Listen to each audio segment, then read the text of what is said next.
Түнкү саат 2'de жанакы мен күнөөлүүмүн деген водительди түнкү саат 2'de таап келдик. Бул жерде мен айтайын деген сөзүм, биз канча малга чейин ушинтип жашайбыз я? Жабырып, жашырып. Эгер жогорку кеңештин депутаты ошол жерге барбай калганда, эртең менен ошол ГОВД ремонт болуптур, строй материал алганга Бишкекке кеткен дейт. ГОВДдун начальниги эмнеге строй материал алганга Бишкекке келет? Саламатсыздарбы, кыргыз элим. Мен бүгүнкү айтайын деген сөзүм бул 5-ші күнү Балыкчы шаарында болгон балыкчы ГОВДсынын начальниги кичинекей кызды сүзүп кеткени боюнча айтайын дегем. Ушул окуя боюнча мен өзүм баргам, өз көзүм менен көргөм, ошол менен силер менен бөлүшүп кетейин дегем. Коллегалар, чоң рахмат угуп атканыңарга, абдан кубанычтамын. Рахмат. Айтайын деген, ошол 5-ші күнү балыкчыда ошондой каргыш окуя болуп калганын уккандан кийин балыкчыга дароо эле жөнөдүм. Балыкчыга өзүм барып көрөйүн деп саат 10'da балыкчыга жеткем. 10'da балыкчыга жетери менен биринчи эле ошол детский реанимацияга бардым. Анткени ал кыз кичинекей кыз реанимацияга түшүп калган экен да.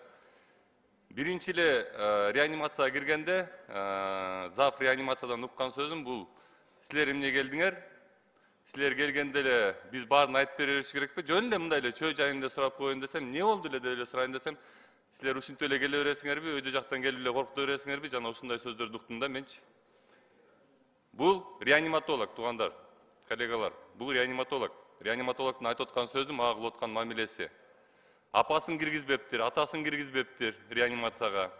Негизинен Кыргызстандын мыйзамы боюнча жашы жете элек баланын жанында любой жерде реанимацияда болбосун, башка жердин баарында опекун жүрүш керек.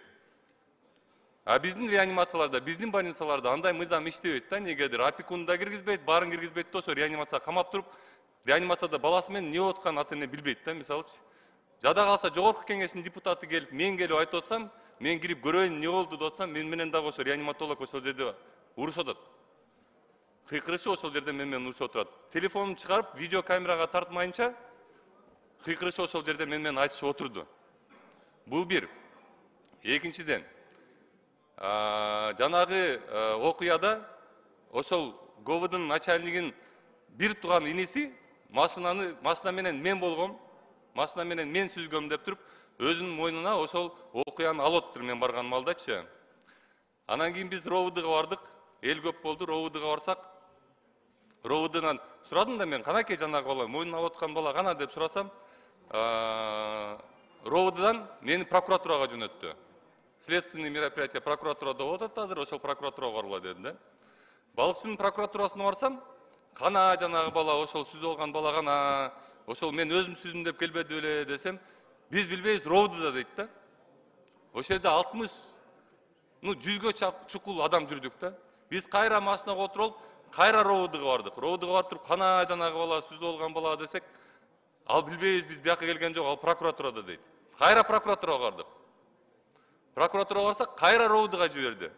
Ошентип жүздөй адамды бизди прокуратура менен РОВДдун ортосунда жогорку кеңештин депутатын кошуп туруп, прокуратура менен МВДнын элдери чуркатып койду да, ортого кошуп турупчу. Түнкү саат 2'de жанакы мен күнөөлүүмүн деген водительди түнкү саат 2'de таап келдик. Ошол жерде чуркап чырылдап жүрүп, тияка айтып, бияка айтып отуп, анан кийин жанагы водитель баланы алып келишти акыры РОВДгачы. Алып келгенден каякта болчу эле десе, следственный мероприятияда болчу эле, андай мындай дешти эле. Жаныма бир ошол жерде милицияда деле ар кандай адамдар иштейт, жанына бир киши келди дагы, милиционер бала келди дагы, айтты: "Байке, Эрлан Калчарович деди, үйүнөн алып келдик" деди да. Бул жерде мен айтайын деген сөзүм, биз канча малга чейин ушинтип жашайбыз я? Жабырып, жашырып. Эгер жогорку кеңештин депутаты ошол жерге барбай калганда, тигил мен күнөөлүүмүн деп өзүн тапкан водитель үйүндө отура бермек, ГОВДнын начальниги жок.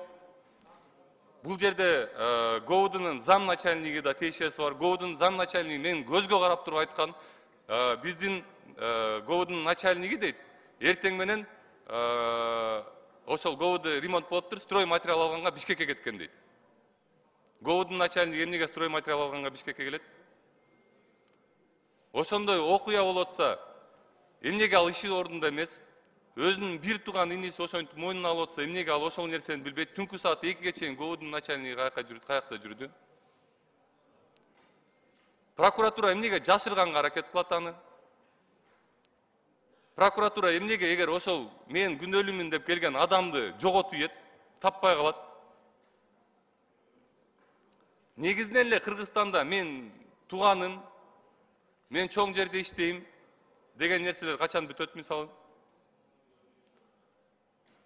Анан мен бир айтайын деген жерим, бул эң мындай маанилүү жерлердин бири, жанагы кыздын атасы тосмо кат жазып бериптир.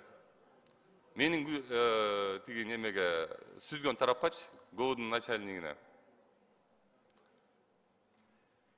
Бул менин жашоомдо биринчи жолу болуп аткан нерсе эмес да, ушинтип тосмонун артынан ушундай жумуштар жабылып кетет.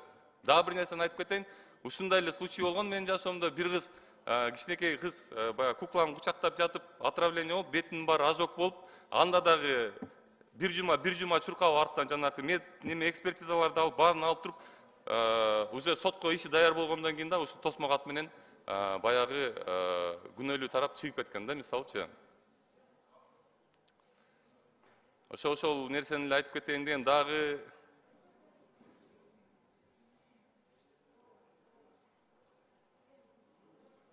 сунуш боюнча Алмаз Акунжанович, мен ойлойм, бул нерсенин баягы бул окуянын аягына жетиш керек. ОУдун начальниги жоопко тартылыш керек. Анткени ал мал салбалында неме менен жанагындай левый номерлерди эле тагып алып, мамлекеттик жана мамлекет өткөрүп берген 15 күндү 20 күн мурун эле өткөрүп берген жаңы машинаны айдап барып туруп жанагы кызды сүзгөн. Экинчиден, жанагы иниси дагы, бир тууган иниси да жоопко тартылыш керек. Анткени следственный мероприятияларды ложный путь менен неметкен, алдаган ал.